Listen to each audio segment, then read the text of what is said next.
Show me your reviews and I'll tell you whether you're a process theater, a feature factory, or a product lab.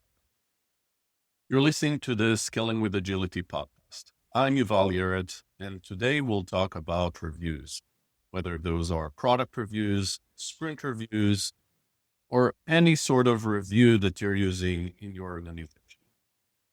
Let's dive right in. How do you switch from a feature factory to a product lab? From an organization managing projects and plans to one focused on traction towards outcomes and business impact? Well, one way is to change the focus of your reviews, your product reviews, your sprint reviews, whatever layer you're talking about. Here's what I'm working on with a product leader who wants the organization to focus on outcomes. And he's trying to get product managers to think more strategically.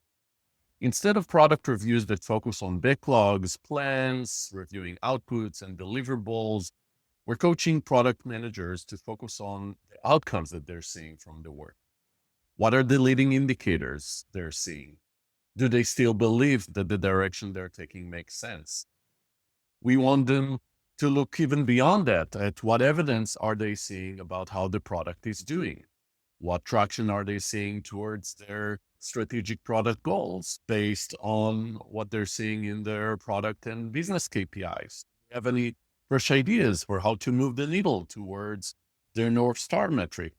Is there any new metric that matters that we suggest focusing on?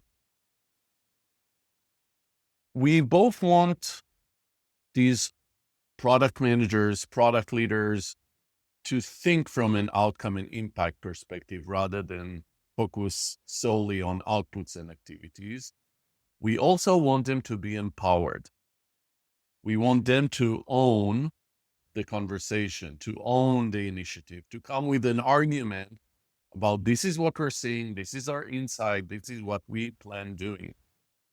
And in this way, we're shifting from product managers who are just business analysts with a new fancy title through a situation where they own the features in the backlog, but are still not really owning the outcomes, to a situation where they're strategic.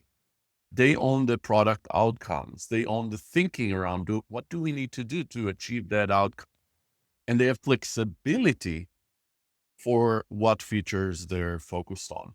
Their conversations with stakeholders that come to their review are conversations that focus on outcomes and impact rather than the backlog.